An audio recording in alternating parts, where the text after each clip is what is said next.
everyone, Amanda here from Create with Scrimping Mummy. Thank you so much for joining me. So I'm here today to share my trick or treat collection.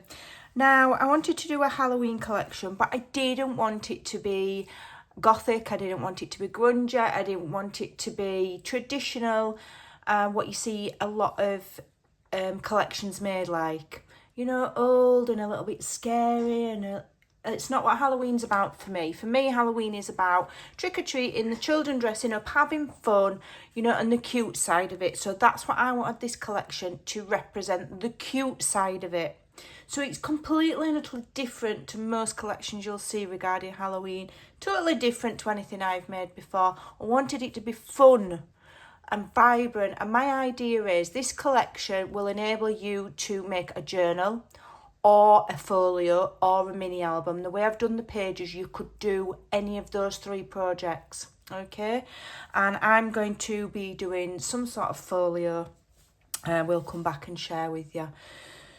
So we've got the traditional kind of gothic-y background, but I've filled it with fun images. And my story here is that all of these little ghoulies and little, you know, we've got a little Dracula here and a little cute witch and etc. A little cute skeleton girl, and they're all going round the spooky houses trick-or-treating.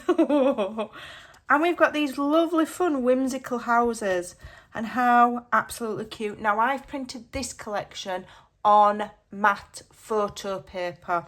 I wanted it a little bit heavier. This is 140 GSM because I know I'm going to be making a folio, okay, or album.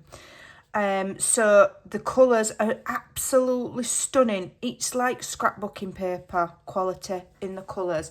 If you print on your normal 120 GSM, you know, good quality presentation paper, it still prints beautiful, but it's not as bright, okay? The details there, it's still lovely, but the photo quality paper will just make it amazing. We've got this little banner here, trick or treat. It's just, I just love it. And then here we've got the second one. So we've got these two cute houses. We've got the little flying cat there on the boomstick, and we've got more characters here that are coming along to go trick or treating in the spooky, whimsical houses. How cute is that? And in the background here, we've got, it says trick or treat, pumpkin spice, things like that, spooky. And that, I just think it's cute. I just think it's cute. So I'm going to be making like a folio or mini album or something to put my Halloween photos in of either my grandchildren dressed up or my teen still likes to dress up for Halloween. So here we've got another lovely whimsical house, pink and purple tones. We've got a little green guy here. Not quite sure what he is, but he's so cute with his green face, and he's holding his little trick-or-treat pumpkin, and he's got flowers. And then we've got the little ghost here, and he's got his little Halloween drink there. I just love it. I just think it's fabulous. So yeah, so that's that one. Okay. Then we've got this one here. So if you were doing a journal, you've got more plain space there when the page is folded. So here we've got more of the houses and the little people here, on little green guys on the steps there. He's just pressed the button. He's about to say trick or treat. But, you know, Mum or Grandma said, come on, let's have a photo. I just think it's so cute. So hopefully you do too.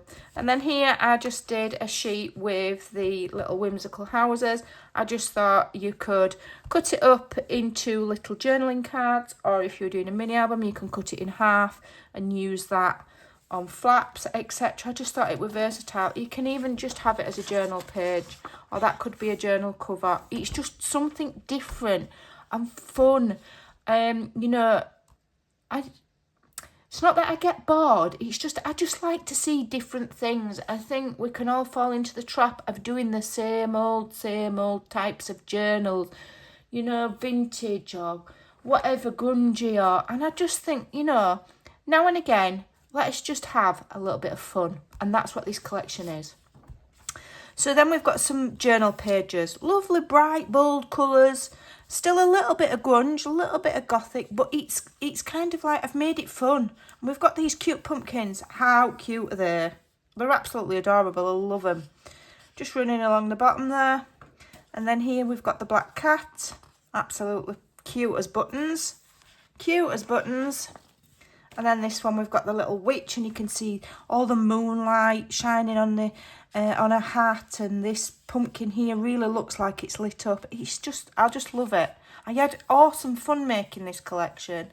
You know, I think don't take life too seriously and have a bit of fun.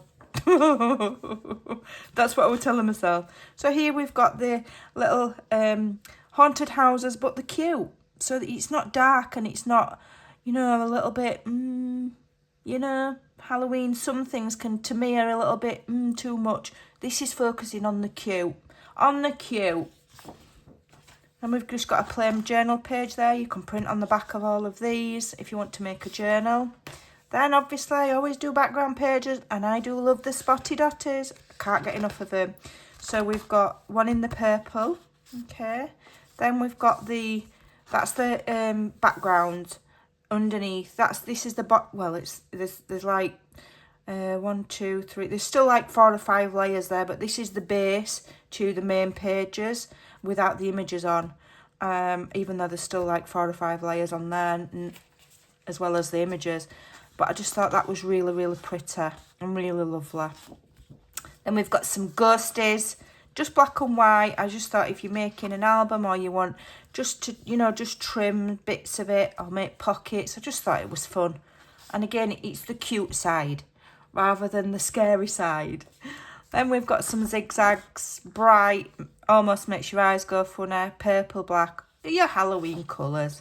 Then we've got the orange. So the purple and the orange have been taken from items I've used in the collection. I think this has come from the pumpkins, and the purple came from one of the characters, the purple in one of the characters. So they all go fine. Then I did these. So these are large letters, large words.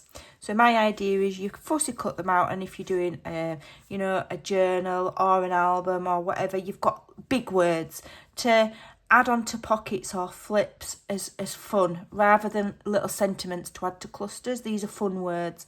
We've got googly eyes. How cute are they, guys? Googly eyes. There's nothing more fun. Nobody doesn't think googly eyes are fun. And if you do, you're lying. And then I've done the word banners. I like these. They're super useful. You can always cut the patterned bit down a little bit shorter if you want, but these are super useful for lining things, and it just adds an element of fun. So we've got trick or treat, and then we've got spooky in the 2 colourways. Then we've got fussy cuts. I love my fussy cuts. I think fussy cuts make or break. Especially if you're doing a folio or mini album, you need lots of fussy cuts, and they're so cute in your journals as well. I love them. So these are mirror image. So if you know how we stick them back to back, if we want to make charms or dangles or paper clips or side of page tabs or just adding something interesting, sometimes it's cool.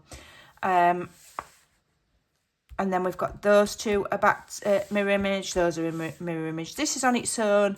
And are these mirror image? Yes, those are mirror image. So you don't have to stick them back to back. If you don't stick them back to back, you've got 2 of each, except for this one because I didn't have room for it. And they're just cute. Cute as buttons. Absolutely lovely. Absolutely cute. Okay. Then I did some journaling cards. I've got a little bit of blood on my, where I injured my finger yesterday. A little bit of blood on there. I hope I can cut it off. Journaling cards. Put them on with a black border, so they look super cute. And then here I've done another, I like border strips. I think they're really cool. If you take time to cut them out, border strips, you can add them to the bottom of pages, plainer pages. You know, if you're doing your albums, I just love borders. Love them. And then I've done the little characters here. Now you don't need to fussy cut round these.